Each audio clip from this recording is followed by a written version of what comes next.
Mesdames, Messieurs, bonsoir et merci de nous rejoindre dans l'info continue sur Canal 3 Bénin ce lundi 10 mars 2025.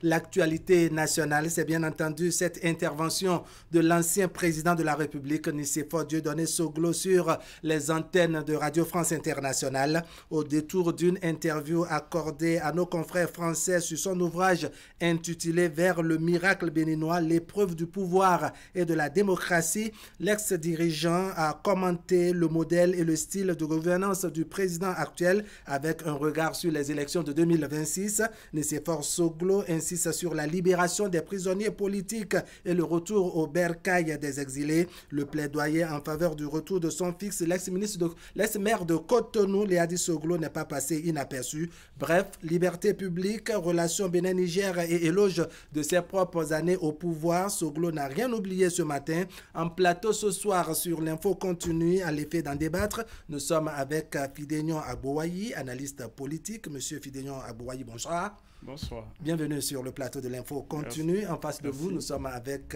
Prudent Nasséou. Prudent, bonsoir. Bonsoir. Bienvenue sur le plateau de l'info continue, directeur de la radio Campanile Cité. Merci de vous être montré disponible. Ma première question va s'adresser à monsieur Fidénion. Comment vous avez accueilli, je dirais, cette information? Vous avez suivi l'ancien président de la République, Nicéphore Dieudonné Soglo, sur RFI ce matin.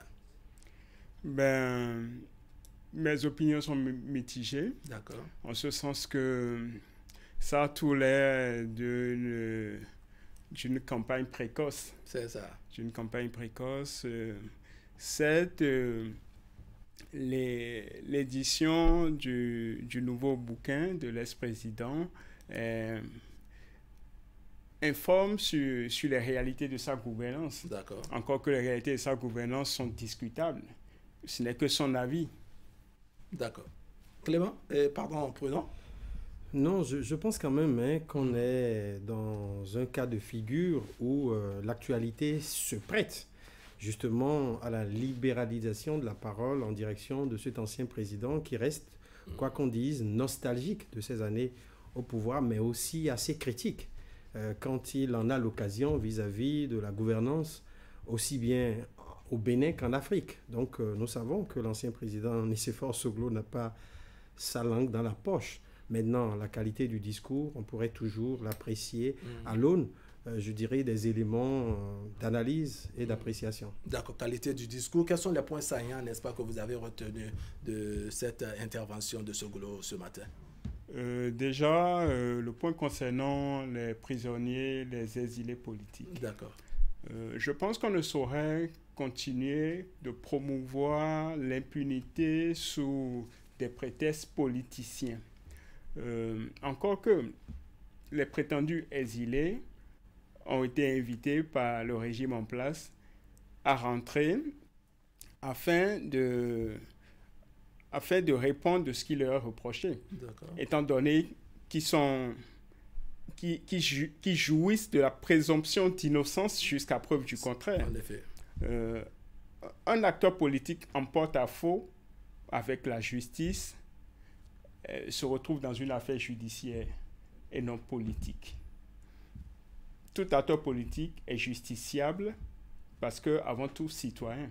Donc, prétendre qu'il y a des exilés politiques, prétendre qu'il y a des prisonniers politiques, alors que c'est juste des politiques en porte-à-faux avec les tests qui se sont librement fixés ou assignés, c'est vraiment exagéré, à mon avis. À votre appréciation. Alors, Prudent Nasséou, un des points sur lesquels est revenu, doit dire Nicéphore Dieudonné Soglo, c'est un sujet sur lequel on l'a déjà entendu, la libération des prisonniers dits politiques, le retour des exilés. Il a été quelque peu métallique sur ce détail-là. Vous avez fait attention à ça, je dirais, à l'accent, au ton utilisé? Dans cette intervention sur la radio France Internationale, le président ou l'ancien président Nicéphore Soglo devions nous dire, a quand même tenu des propos extrêmement graves. Graves en ce sens qu'il colle au président de la République, je dirais, les peines infligées par la justice à son fils. D'accord. Et la gravité, donc, de cette déclaration résonne comme un déni de l'indépendance judiciaire dans notre pays. Quand un ancien président de la République en arrive à tenir ces genres de propos sur une chaîne internationale, on est à même de se poser des questions sur la qualité de cette personnalité. D'autant que, ici, quand un président en exercice, même s'il a la faveur de l'Assemblée nationale à travers la prise de certaines lois, donc on ne peut pas lui faire le procès d'être, je dirais, derrière les décisions de justice. Parce que nous sommes en démocratie et la justice, nous le savons tous, est un pouvoir à part, qui participe même du fonctionnement démocratique. D'accord. La justice, aujourd'hui, a tranché dans un certain nombre de dossiers du fait, on va le dire comme ça, de la réforme du Code pénal, puisque au fond, les affaires en question qui ont conduit certaines personnalités de notre pays, malheureusement ou heureusement, à l'étranger, sont du ressort d'une cour ou d'un tribunal qui est issu de la volonté des dirigeants actuels et du législateur. En effet. Donc la criette. Et au fond, on peut à tort ou à raison penser que derrière ces poursuites, il y a une volonté d'isoler des gens ou carrément... mais est-ce que ça nous oblige ou ça nous fonde à accuser directement le président de la République si nous savons tous c'est-à-dire que le judiciaire fait son travail et on vient accuser l'exécutif? Je trouve que ce n'est pas juste. D'accord. Et venant d'un ancien président, Oui. je trouve que c'est grave puisqu'il a clairement dit dans cette déclaration, et RFI, ce n'est pas une chaîne qui... Alors, M. Fidéon, quelle lecture vous avez de de la position de ces observateurs de la vie politique au Bénin qui estiment que, oui, souhaiter la libération des prisonniers politiques, souhaiter le retour des exilés, c'est bien entendu participer à la décrétation du climat politique au Bénin? Je pense qu'il faut éviter le schéma jugé parti. Parce que l'ancien président Nicéphore Soglo ne se serait jamais prononcé ainsi si son fils ne se retrouvait pas dans les mailles de prétendus exilés. D'accord. Donc, quand il y a boulet rouge sur la gouvernance actuelle, parce que c'est un crime de lèse-majesté que le fils du souverain soit embastillé. Voilà, c'est grave parce que ça dit que dès qu'on n'est plus aux affaires, ça devrait être le déluge. C'est vraiment triste que des personnes ressources, oui, des personnes censées être ressources, oui, tiennent des propos visant à mettre en péril notre idéal démocratique. Mais on se pose la question de savoir qu'est-ce qu'il a fait de mal lorsqu'il souhaite qu'on puisse libérer, je dirais, des détenus politiques pour participer, n'est-ce pas, ou contribuer à ce que le climat politique soit décrispé. Je pense qu'il ne faut point cafouiller parce que quand on parle de détenus politiques, c'est-à-dire, est-ce qu'ils sont détenus dans le cadre d'une affaire politique où leurs droits sont bafoués? Parce que si des actes allant contre les tests qu'on s'est fixés ont été commis, il est normal que la justice prenne ses responsabilités. D'accord. Et je ne sais pas ce qu'on reproche à la justice. Est-ce que la justice devrait être pour les plus faibles, protégeant les plus forts? En fait, là, notre démocratie serait en péril. D'accord. Alors, ici, il s'agit, je dirais, des prisonniers quelque peu particuliers en raison, je dirais, de leur statut d'acteurs politiques pour la plupart dans les actions ou les condamnations également sur le champ, sur le champ politique. On estime que l'intervention de ces forces Soglo, en tout cas si on s'en tient aux observateurs de la vie publique au Bénin, ils estiment que non, que c'est une position pour amener le chef de l'État à libérer ou à contribuer à la libération de ces détenus de manière à ce que le climat politique au Bénin soit décrispé. Il y a un problème à cela, selon vous? J'ai bien peur que ces cris dans le désert ne puissent, je dirais, émouvoir le prince. Le prince que nous savons tous tenace et droit dans ses bottes. Vous le voyez imperméable à tout cela? Oui, et la qualité du discours va compter dans ce que l'on demande au président de la République, puisqu'il a aujourd'hui le pouvoir, au titre des mêmes lois, de gracier qui il veut, même qu'il veut, disais-je, même pendant que les gens sont en train d'épuiser leur peine ou en sont carrément au début. Le président de la République a la possibilité aujourd'hui de gracier les détenus politiques, les exilés qui sont pour la plupart tous condamnés par la criette et un certain nombre de gens que Nicéphore Soglo souhaite être libre de ses vœux. Oui, c'est légitime, c'est pacifique, c'est fraternel de souhaiter quand même que des acteurs politiques de premier rang qui ont été interpellés dans le cadre de procédures judiciaires puissent bénéficier de grâce, puissent recouvrer leur liberté. Et on l'a déjà vu, l'actuel président de la République, à la faveur d'un dialogue politique, a permis quand même aux députés de son camp de voter la grâce pour les gens qui étaient impliqués dans les événements post-électoraux de 2019. C'est ça. Et vous n'êtes pas aussi sans savoir que dernièrement, à la demande, bien sûr, de l'ancien président Boni Yahi, le président de la République, à travers la chancellerie, le ministre de la Justice, a justement fait une action en direction des étudiants et de certains jeunes qui étaient détenus dans le cadre de ces procédures. Ils ont pu recouvrer leur liberté, quitte à continuer. Donc, ça peut toujours se faire, mais il faut forcément utiliser les voies qui sied, les canaux qui comptent, mais aussi être dans une prédisposition, parce qu'aujourd'hui, il y a, me semble-t-il, une confusion de genre entre l'ancien président personne morale, l'ancien président écrivain et l'ancien président acteur politique. Acteur politique, vous faites, je dirais, ce rapprochement. Alors, M. Fidénion Agbowayi, cette lecture, je dois dire, de Nicéphore Soglo en ce qui concerne la gouvernance actuelle, la gouvernance donc du président en exercice, il a estimé, quand on l'écoute sur RFI bien entendu, qu'en son temps, il n'y avait pas eu des exilés politiques, il n'avait envoyé personne en prison, il n'y avait pas eu donc des exilés. Entre nostalgie et réalité des faits, où est-ce que vous situez Nicéphore Soglo?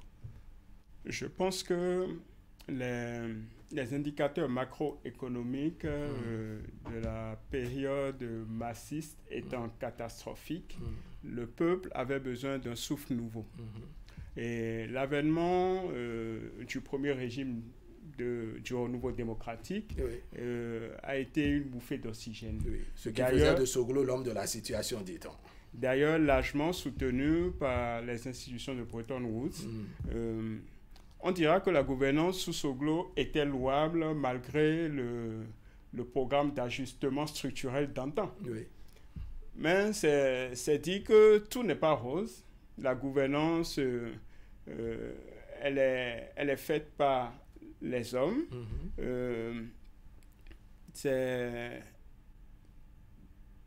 C'est faillible, c'est humain. Et quand on reproche objectivement des choses, c'est louable. Ce serait louable de reprocher objectivement des choses. Mais quand j'ai des pics juste parce qu'il y a des mécontentements, parce que sa progéniture serait impliquée dans des situations ambiguës, vous ne voyez vraiment pas Nicéphore Soglo, n'est-ce pas, faire de plaidoyer, faire de démarches en faveur, je dirais, des prisonniers et autres, si son fils n'était pas dedans, c'est ça? Je pense qu'il ne Est-ce que serait... est-ce que ce n'est que coïncidence? Je pense qu'il ne serait pas aussi dévoué. Si son fils il n'aura pas suffisamment d'énergie si c'était le cas. Vous, votre lecture prudente, c'est où? Non, en réalité, que le président Nicéphore Soglo demande à ce que la justice soit clémente, on comprendrait qu'il fasse un plaidoyer en direction de Patrice Talon. Je dis, c'est louable, c'est salutaire. Mais au fond, quand on est dans cette démarche, il y a une position qu'il sied d'adopter. D'autant que le cadre législatif a évolué. Oui. Dès lors que l'Assemblée nationale a adopté la loi portant création de la CRIET, il y a un certain nombre de faits et gestes dans la République qui sont criminalisés. Oui. Je donne un petit exemple. Les attroupements non autorisés. Oui. C'est du terrorisme. C'est la qualification même de cet acte qui est devenu un acte criminel, puisque c'est cette loi qui l'indique expressément. À partir de ce moment, tous ceux qui se retrouvent en porte-à-faux avec cette loi devraient en répondre. Et nous sommes dans ce cas de figure. Au fond, quand le cadre législatif est, je dirais... a évolué, comme vous l'avez dit. Voilà, a évolué, il faut s'en tenir. Et justement, réinventer son comportement dans la République. Autrement, on a beau faire le procès d'un pouvoir dans une logique, je dirais, d'instrumentalisation de la justice, les actes judiciaires auront toute leur légitimité et leur légalité. Donc, on est dans un jeu de rapport de force. D'accord, rapport de force. Mais qu'est-ce qui gêne au fond Nicéphore Soglo, quand on l'écoute, il a laissé entendre en filigrane que toutes ces démarches auprès de Patrice Talon n'ont visiblement pas abouti, parce qu'à la question de savoir est-ce que Patrice Talon l'écoute, est-ce qu'il répond, il dit qu'il ne répond pas correctement. Il ne répond pas correctement. Est-ce que ce n'est pas ce qui l'a amené peut-être à exposer tout à la radio? Oui, je dis... Si son interlocuteur se montre quelque peu imperméable, je dirais, à ces doléances et autres. Wahab, je vais vous surprendre. Je vais vous surprendre parce que je pense que la qualité d'ancien président dans notre pays requiert, si on s'en tient à notre histoire récente, des réserves. Parce que Mathieu Kérékou a été ancien président. Et pendant que Nicéphore Soglo était au pouvoir, on n'a pas vu le général être au devant de la scène ou dans un activisme politique comme on en voit aujourd'hui. Ces prises de parole n'existaient même pas jusqu'au moment. Mais on se demande pourquoi tout le monde doit faire comme Nicéphore. Pourquoi tout le monde doit faire comme, je dirais, Mathieu Kérékou. J'en viens. Surtout que les contextes ne sont pas les mêmes. Mathieu Kérékou est resté dans un rôle de personne morale. Et les Béninois ont gardé ça. Nicéphore Soglo en a joui. Sa gouvernance n'a pas été perturbée par l'ancien président. Mathieu Kérékou qui est resté dans ses filaos. Mais quand il a pris le pouvoir en 2016, on a vu tout ce qui s'est passé en République du Bénin. Les gens sont libres. Mais au fond, si vous voulez être dans un rôle de personne morale, de médiateur, et que votre voix doit porter, vous devez avoir les comportements qui rime ici avec. D'accord. Ce comportement, vous ne le retrouvez pas chez Nicéphore Soglo. Oui, c'est ce que je disais. Il a plusieurs casquettes aujourd'hui qui font que sa voix ne peut pas forcément passer... Plusieurs casquettes pour la même tête. Ça pose problème. Voilà, ne peut pas passer auprès du président. D'accord. Monsieur Agomaï, on va évoluer dans le débat. Il y a que jusqu'à présent, la situation entre le Bénin ne s'est pas totalement, je dirais, améliorée. Il y a des efforts pour des rapprochements entre les deux pays. Nicéphore Dieudonné Soglo n'est pas resté dans les bras croisés et autres. Et sur RFI également, il s'est prononcé. Il estime qu'après la toute première démarche qu'il avait eue avec Boni Yayi, il y a une nouvelle qui est en cours. Que peuvent Boni Yayi et Nicéphore Soglo, je dirais, dans cette crise entre le Bénin et le Niger, selon vous? Que le symbole du renouveau démocratique semble soutenir une junte accusant la démocratie de son pays pour avoir appliqué les sanctions de la CEDEAO, c'est hérétique. C'est hérétique. L'essentiel, c'est qu'on en vienne à une véritable sortie de crise, qu'on travaille à une véritable sortie de crise. D'accord. Vous ne voyez pas Soglo capable de régler quoi que ce soit, Boni Yayi non plus, parce que c'est les deux, si on s'en tient à ce que Nicéphore Soglo a dit, ce sont les deux qui sont attendus prochainement au Niger. Je pense que leur position, quoique position de personnes ressources, demeure floue.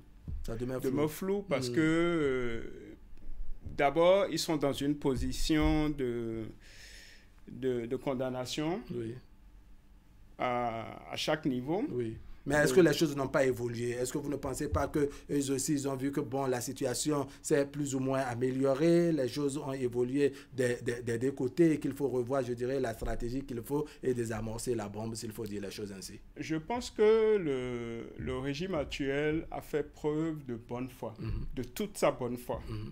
Et la seule évolution qu'on pourrait espérer, c'est que les frontières du côté nigérien soient ouvertes pour que la libre circulation des biens des personnes. Voilà. D'accord. Alors, président Nasserou, Nicéphore Soglo annonce une invitation, n'est-ce pas, qu'il aurait reçue du général Tiani du Niger, n'est-ce pas? Il y sera avec son successeur, dois-je dire, en tout cas, un de nos anciens présidents également, Boni Yayi. Ma question est de savoir que peuvent Boni Yayi et Nicéphore Soglo dans la crise entre le Bénin et le Niger?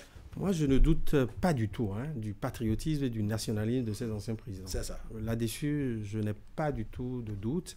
Je pense qu'ils vont, à Niamey, plaider pour la réouverture des frontières, qui n'engage pas que le gouvernement, mais les peuples. Les difficultés se vivent des deux côtés. Et au fond, ce qui est à déplorer, c'est la radicalité donc, du général au pouvoir, radicalité par, je dirais, des faux renseignements. Et qui sont ceux-là qui donnent les renseignements à Tiani? Certainement, ils en font un fonds de commerce. Et tant que ceux-là ne vont pas baisser les gardes ou les bras, j'ai bien peur que ce général ne révise sa position puisqu'il est dans une posture du chat échaudé. Et quand vous le suivez, la posture, la qualité du discours, tout ça, on sent qu'il a suffisamment peur pour son fauteuil. Vu les conditions dans lesquelles il est venu, il ne voudrait pas que, s'appuyant sur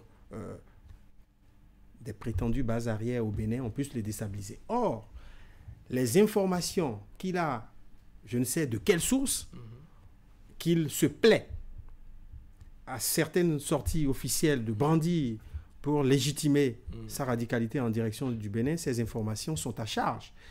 Et au fond, viennent le conforter, je dirais, d'une adhésion populaire. Et c'est peut-être une stratégie politique qu'il utilise aussi pour... Une stratégie qui lui est bénéfique, c'est ça? Qui lui est bénéfique. Maintenant, si le management des anciens présidents peut lui permettre d'infléchir sa position, et si ceux-là peuvent lui apporter des garanties du côté de notre gouvernement, je crois que ça pourrait aussi pacifier les choses. Mais au fond, il faut que l'État béninois mandate Boni Yayi et Soglo comme des émissaires pour que des suites puissent suivre après, je dirais, leur déplacement sur Niamey. Et ça a manqué. Vous vous rappelez que l'émissaire du gouvernement, l'ancien ministre Samoa Dambi, ministre de l'eau à l'époque, n'a pas été reçu. Or, si cet émissaire avait été reçu, les discussions allaient se poursuivre au niveau des deux personnalités, notamment des deux présidents de la République, pour qu'un tête-à-tête puisse, ou même des échanges téléphoniques. Généralement, les crises diplomatiques se règlent de cette façon-là. D'accord. Alors, M. Agouaï, pour les questions, je dirais, d'intérêt commun, parce que ça engage, je dirais, la nation, est-ce qu'il n'y a pas un gain lorsque on a Boni Yayi, on a Nicéphore Soglo qui se mettent ensemble aux côtés, dois-je dire, du président Patrice Talon à l'effet de désamorcer cette crise qui intervient entre le Bénin et le Niger? C'est tout de même bénéfique pour toute la nation, non? Ce serait, je dirais, du patriotisme, ma foi. Absolument. Se mettre du côté du président Patrice Talon, là est la question. Parce que déjà qu'ils sont dans une logique de condamnation à tous les niveaux, est-ce qu'ils sont du côté du président Patrice Talon dans la résolution ou dans la recherche de solutions à cette crise. C'est pourquoi je disais tantôt, l'essentiel, c'est qu'on parvienne à une résolution véritable. Parce que si, de l'autre côté, on a une junte qui nous accuse qui voit le mal partout. Voilà. Qui nous accuse de tous les maux. Et que on a des personnalités ressources d'anciens présidents qui condamnent aussi à tous les niveaux le régime actuel et qui sont dans une démarche de conciliation. Cela m'amène à continuer à penser que c'est flou, c'est un imbroglio. Maintenant, j'espère que tout va se résoudre pour que les échanges... Mais on peut estimer que ça fait désordre, non? Lorsqu'on a deux anciens présidents qui se mettent, je dirais, dans la balance, en tout cas dans la démarche de résolution de crise, pour ne aller contre, pour en tout cas aller, je dirais, en faveur du Niger plutôt qu'en faveur de leur propre pays. Ça fait un peu désordre, non? Prudent. Oui, certainement que vous référez au premier discours tenu par Nicéphore Soglo avant même sa mission sur Niamey, mais le contexte a évolué en mon sens. Le contexte a évolué en mon sens parce que ce déplacement, ça ne va pas être pour boire du champagne. Puisque comme j'ai dit... Ou en tout cas pas seulement. Comme j'ai dit, les deux peuples souffrent. Et ces anciens chefs d'État en sont conscients. Et Nicéphore Soglo, par rapport à l'héritage laissé par Nelson Mandela, se voit dans la posture du panafricanisme. Et ce panafricanisme doit partir déjà de la gestion des conflits sous-régionaux. Si il n'est pas efficace chez lui dans la sous-région ouest-africaine, en tout cas dans une crise qui oppose son pays avec le Niger, quelle va être son aura dans les autres régions de l'Afrique où il va parfois pour parler aux chefs d'État et tout ça. Donc, au fond, je pense que les deux anciens présidents de la République jouent leur renommée en s'investissant. D'accord. Et en quelque sorte, leur crédibilité. Bien sûr. Mais moi, je vois Tiani réfractaire à tout ceci. D'accord. Je le vois réfractaire à tout ceci simplement parce que c'est un militaire. Et les militaires, sur la base... n'ont pas toujours le même langage diplomatique que les civils. Surtout que tout ce qu'il énonce comme élément, c'est avec des précisions dont il est le seul à détenir les sources. D'accord. Oui, donc c'est on va évoluer voilà. dans le débat et ce serait, je dirais, le dernier tour de table parce que le temps est vite passé. Vous sentez Boni Yayi, Nicéphore Soglo, en tout cas les anciens présidents, trop actifs, je dirais, sur le terrain, c'est de nature à mettre les bâtons dans les roues au président en exercice? La politique a ses raisons que la raison ignore. Parce que l'un d'entre eux est chef, est leader de l'opposition et l'autre est dans une démarche contestataire. Du coup... ça rejoint un peu aussi l'opposition. Hein. Voilà, ça rejoint l'opposition. Et maintenant, dans la position, dans la démarche de résolution de crise sous-régionale, je reste perplexe. D'accord.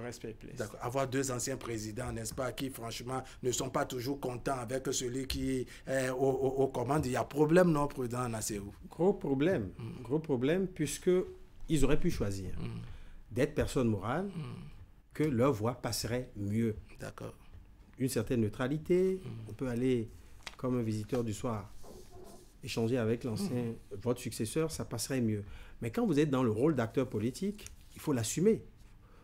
Vous ne cherchez pas à avoir des facilités auprès de celui qui est là en lui demandant des faveurs qui relèvent de ses prérogatives. Donc, au fond, moi, je crois que chaque président est libre, puisque François Hollande en France est actuellement député. Donc, on a vu Trump qui est revenu à la tête des États-Unis après un moment de trêve. Donc, si, sous nos tropiques, on veut être président de la République et prêter sa voix au débat public, on peut choisir d'être personne morale, on peut choisir d'être acteur politique. Et si on choisit d'être acteur politique, on est libre de choisir d'être acteur politique. Il faut l'assumer et rester dans cette posture et ne pas chercher, dans le même temps qu'on est acteur politique et qu'on critique, à avoir des faveurs de celui qui vous a succédé ou qui occupe le fauteuil. Votre mot de conclusion.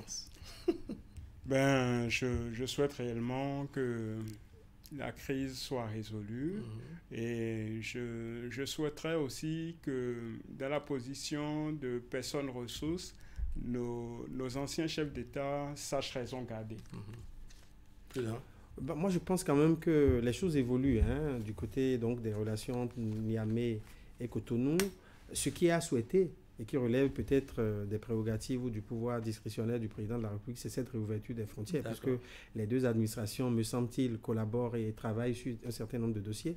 Le Bénin reste ouvert. Il revient maintenant à Niamey de compter sur la bonne foi des autorités béninoises et surtout du crédit qu'ils accordent en leur demandant de venir visiter les prétendues bases arrières dont ils parlent pour se convaincre de ce que nous sommes pacifiques et nous restons des pays frères et amis. D'accord. Allez, en débat ce soir, hein, cette sortie de Nicéphore Dieudonné Soglo sur Radio France Internationale. Patrice Talon doit libérer les détenus, les prisonniers politiques. En tout cas, c'est une portion des propos donc, de Nicéphore Soglo ce matin.